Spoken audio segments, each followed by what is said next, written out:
We are continuing with our root word series, and today's root word is very interesting as well as relevant because most of the time in newspapers we do read these words. तो हमारा आज का root word है bell.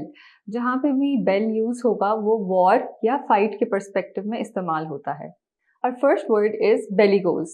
Bellicose is someone who is fond of fighting, and belligerent is a tendency or readiness to fight. Our third word is bellipotent. Bellipotent means someone who is mighty in war. Then we have antebellum and postbellum. These terminologies are used for before the war and after the war, so it is a Latin expression for these terms. Our final word is casus belli. This is a term which means that any action that justifies the reason for the war. Thank you for watching. Hope we'll see you in another video.